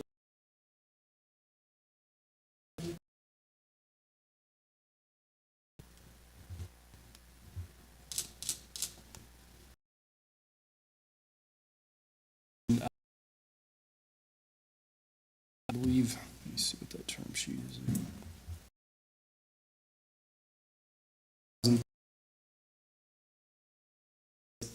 Immediately following the execution of agreement with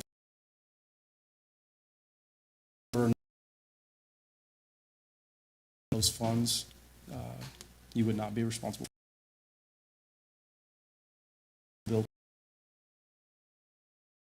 At the end of this installment, should everything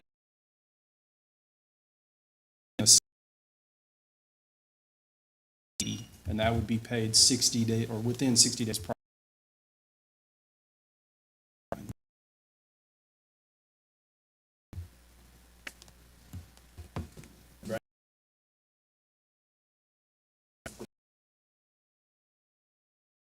6-year period of term, then follow that by a 25 and an additional 25.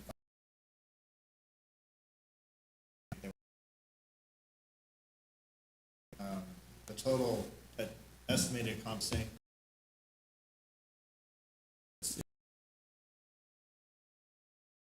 And that's gonna go up and down maybe a little bit depending on what line they use.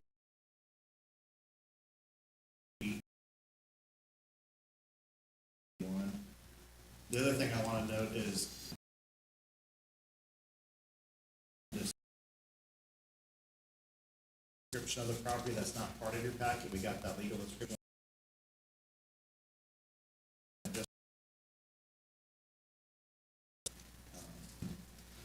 Potentially, they could have a line that doesn't go on.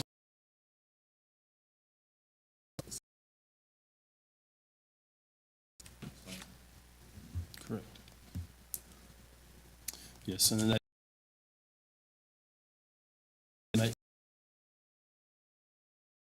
You have to do environmental impact studies, soil samples, things of that nature.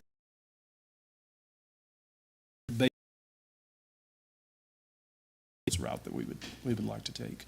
And that's on, it'd be 153 of your whole packet, which is A3 of the contract.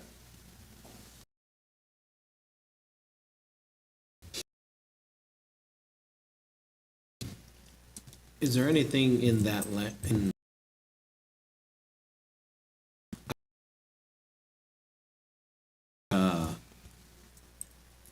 that would stop us from leasing same?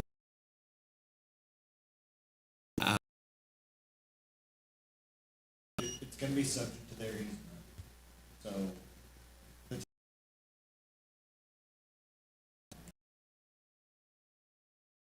They're wanting to put in another potential pathway, they have that ability, I don't.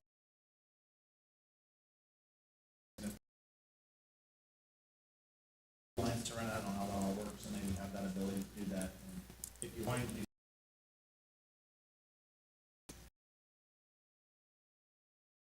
It could cause fee problems for a future developer to come in and try to do something, because they would have to.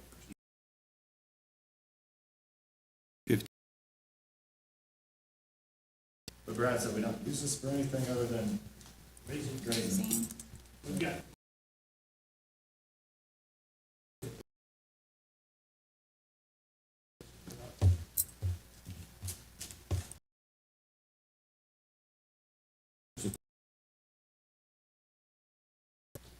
Guess if there's another company that wants to put a transmission, they go on the other side of the property.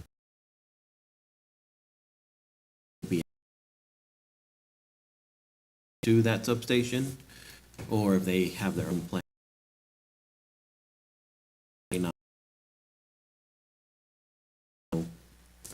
That was the only one that kind of came to mind as a possibility in the near future.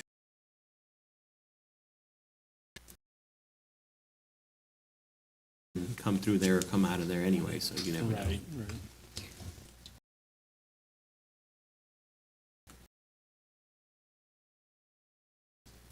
This is required anyway to get, for your process regardless.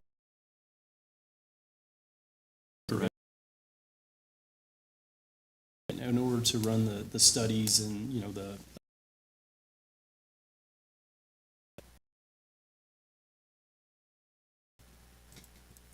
Any other questions?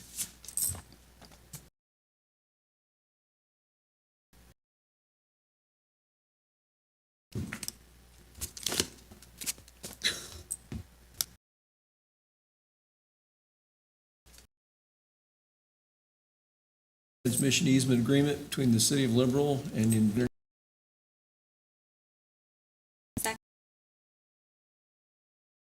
And a second by Commissioner Vasquez.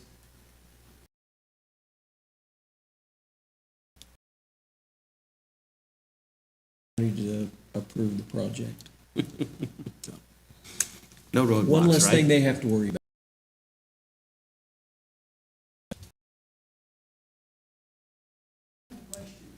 Evidently, I've been asleep. Can you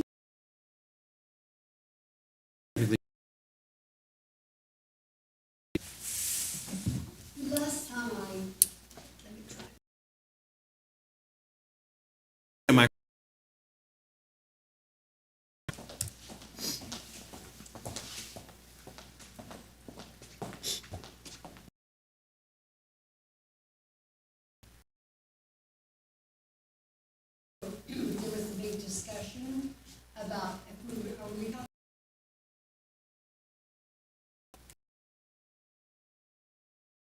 question that some farmers said, no, we're not gonna let the land go.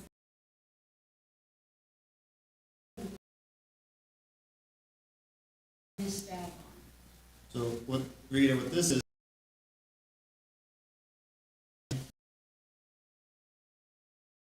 but they, Invenergy still has to get what they need in order to get those windmill facilities put up. They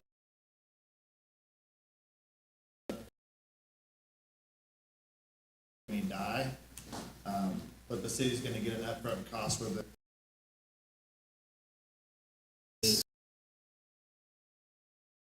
Don't get enough buy-in from landowners to do it, then they'll have to decide if we're.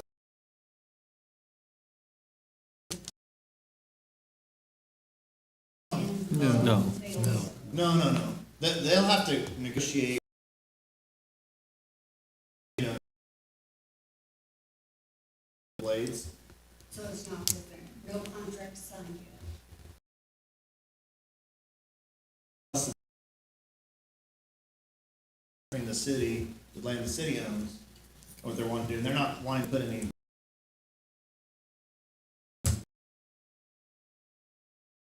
Windmills transfer the energy to this booster station. So the contract just allows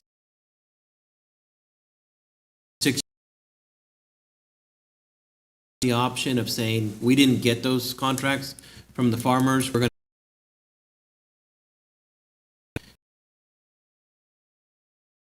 continue, they have a 25-year extension. After that, they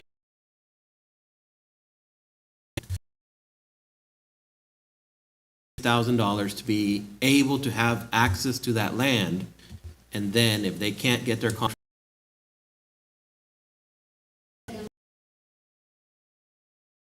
Wind farms in there. If something was done, it's just like Kansas wind.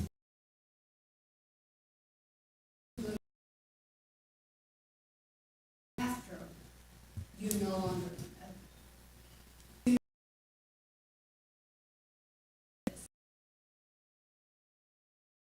Well, I would like to think that the likelihood of a turbine being blown down in that manner would be very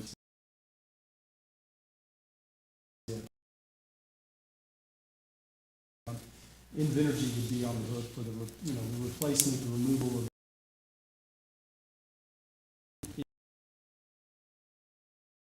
immediately and to get it back into production, because if the turbine's not producing electricity, it's not.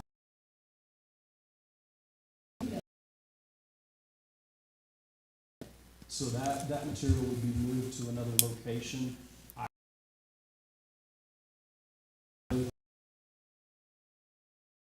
If you've ever been there, welcome you to tour that facility, but they recycle.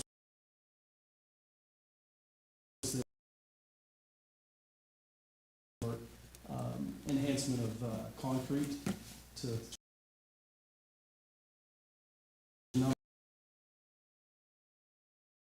so I don't know if that answers your question, but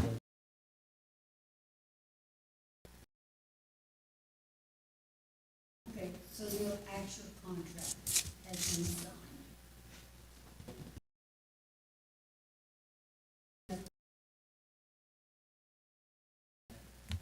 So that hasn't been signed yet, but it's.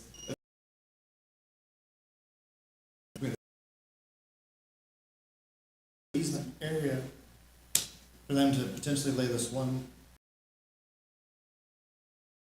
And I do know, because I have a company that gets ahold of me all the time.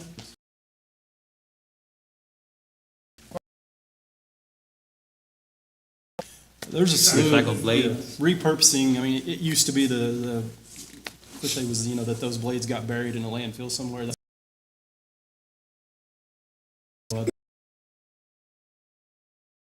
And you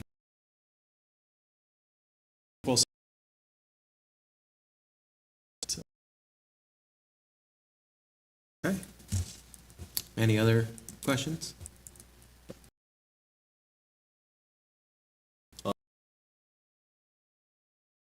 Passes. Thank you. Thank you. Appreciate it.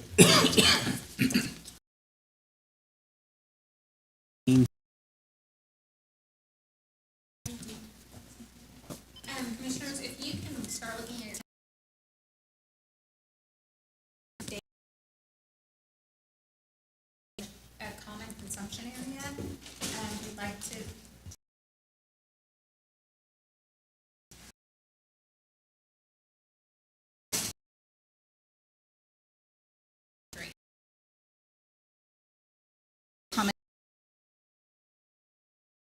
the community event planning guide completed, because it is done other than that one area.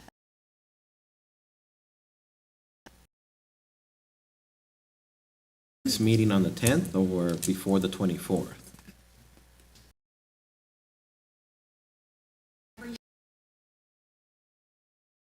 Just trying to get it completely finished, so.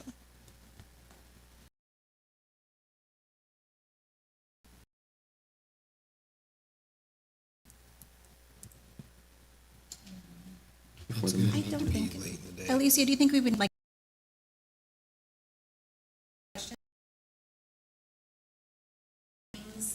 Lynn may be able to give us a little more direction on how long.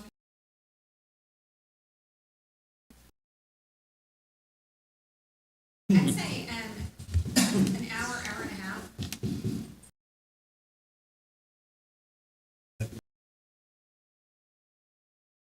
Five o'clock. Want to make sure Lynn is available. How stacked is the June 10th meeting?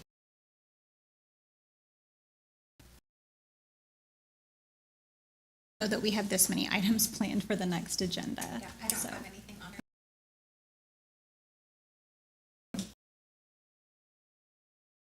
O'clock on June 10th? Do you have time to? Yeah, I can do it prior to.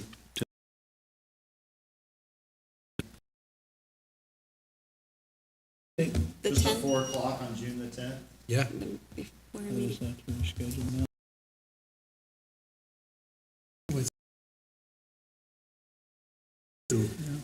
Anyway. His pedicure. North Cracker's back there, so you guys can.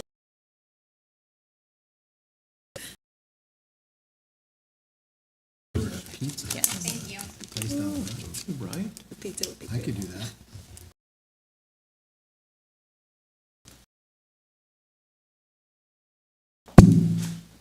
Fabulous day.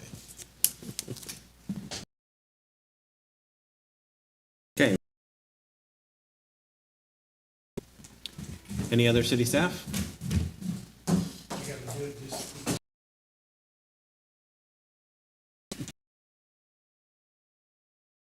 We have for everything we do, from the parks guys to the water guys.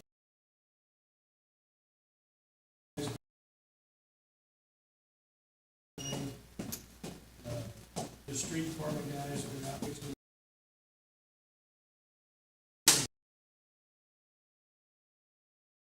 We appreciate everything. Just thank all the staff for it.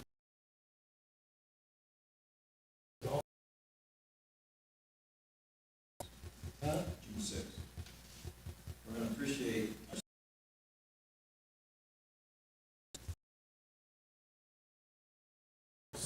Golf outing at the Willow Tree.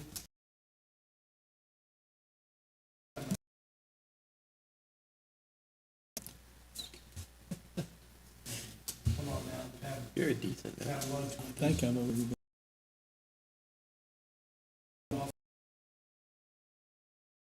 Friday's a short day for us anyways.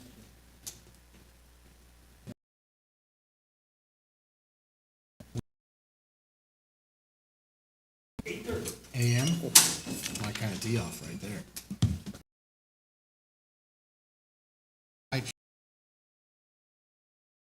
It's like, yeah, you are. We'll have,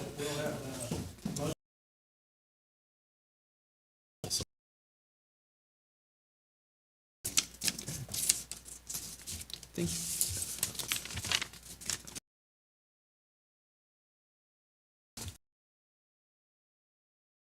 Item 19, the city manager's report. So Mayor, Vice Mayor, Commissioners.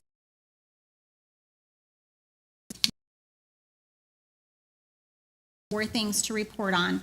Reminder that this is the last week for cleanup coupons to be utilized.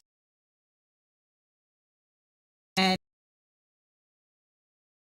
a great way for you to clean your properties in the spring and get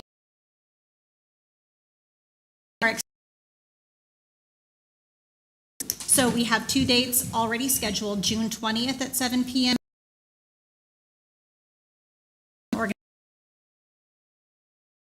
And directors who are going to be in charge of this, and we had 20 people in attendance, and we think we'll get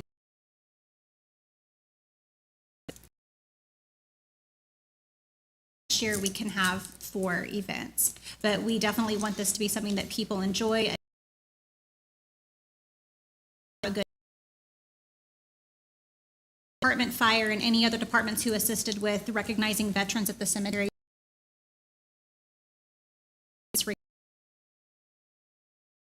And then in person as well. So I know people are very appreciative of that. This was my first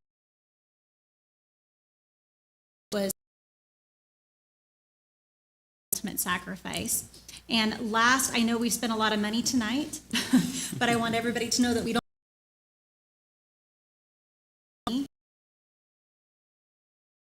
and for them. And it's very important to us as leadership that we want to balance both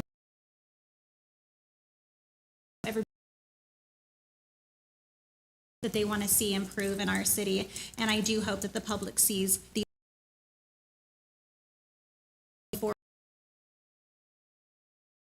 things off the list. And I hope that people see that we've been very intent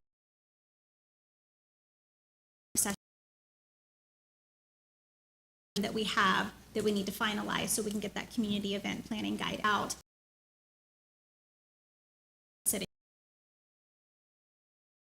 With our work, and we are very intent on moving forward with that. So. Thank you. 20 items from commissioners. Who wants to start today?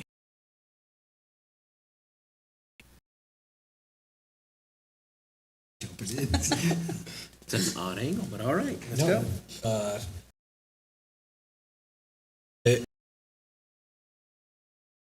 Posts over the weekend on Facebook from the putting the flags out at the cemetery. I thought that was really nice.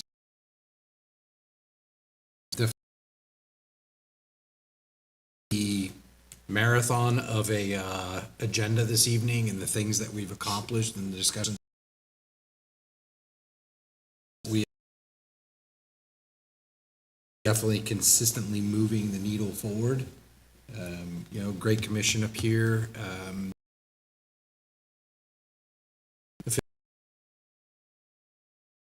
Across the board when we're trying to do things.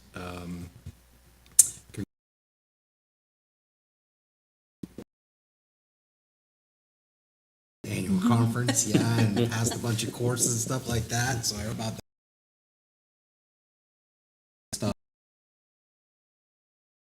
In the knowledge, so good stuff there. Look, great rain.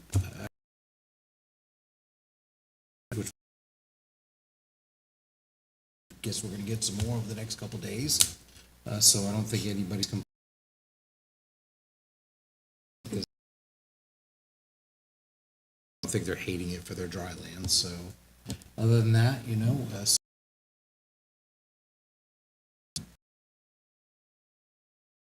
now officially open. Yes, Yep. the weather hasn't been totally Great. conducive. Or Yeah. supportive.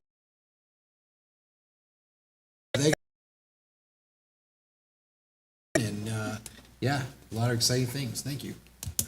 Thank you.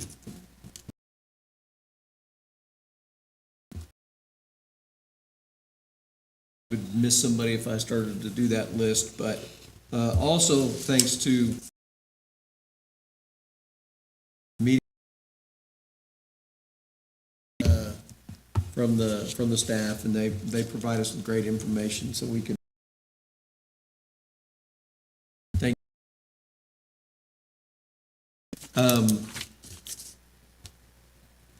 It's great to do.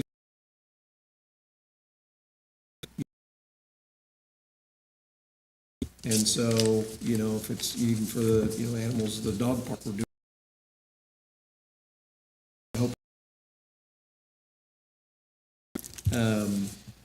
We'll be able to take advantage of that and enjoy it. Also, thanks last to the Rotary Club.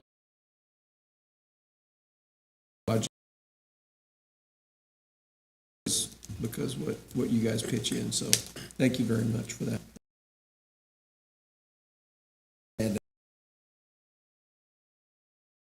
Yeah, I'm gonna jump in there with you guys and, just thank the staff for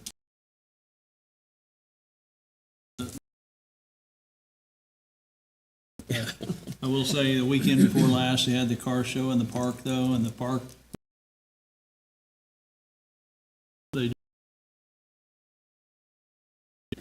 I'm concerned, and like I say, it's good to see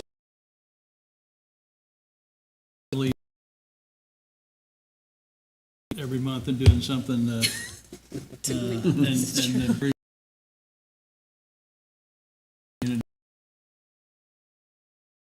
kind of the dog park out at the dog shelter that, as being an animal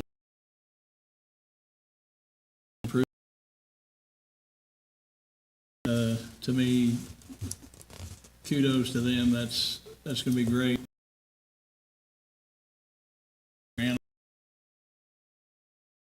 That opportunity to get out and run, and so that's exciting that those kind of things.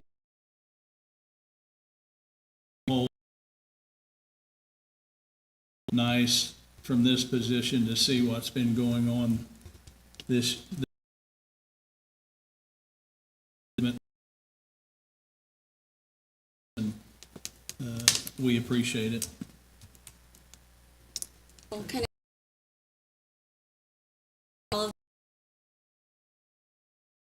thank all of our veterans. Memorial Day just passed, but I want to thank them for their ultimate sacrifice and allowing us to have the freedom.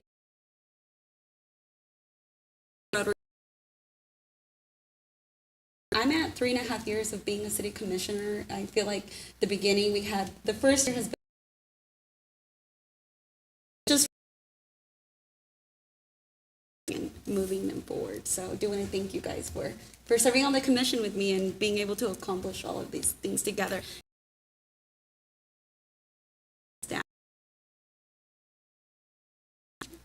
Okay. Yep. As always, huge thank you to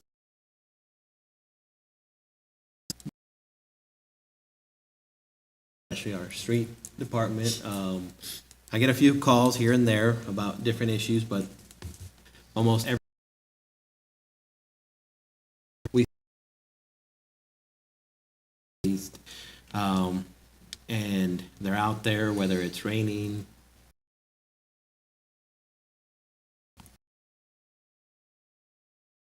they just think like our prayer this earlier day.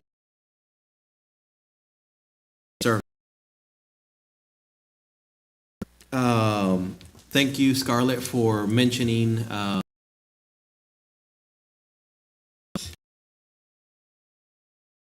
one came out of 1 cent sales tax. It's very important for the money for and voted to be spent on these issues. Most of it's quality of life.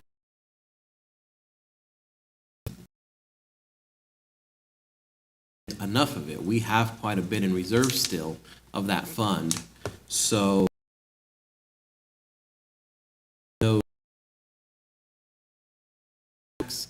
that is specific for projects.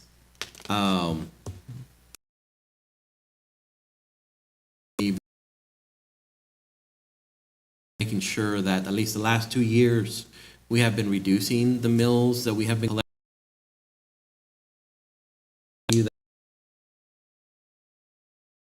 Partnering those funds together, that's where we're going to get to move forward. And thank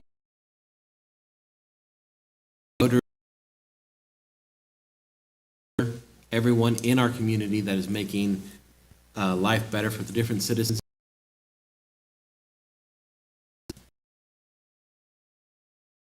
I think today's agenda showed how we are trying to address issues in every aspect of our community.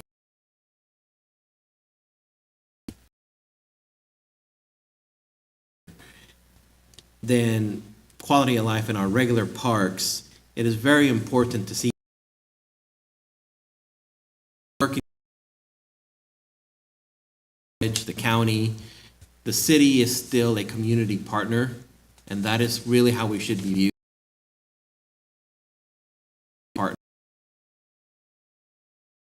and do it as best as we can.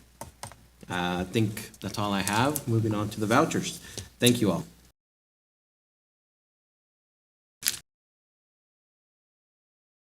You ever put this candy up there, since we had such a long meeting? I think they knew it was coming.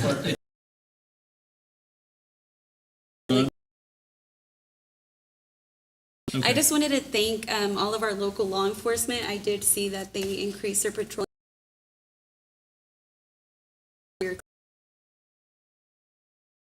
Keep drunk drivers off our streets, so thank you. I'll make a motion that we approve the vouchers and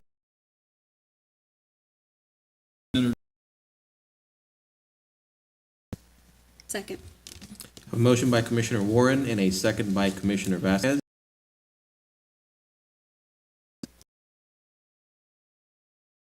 Opposed?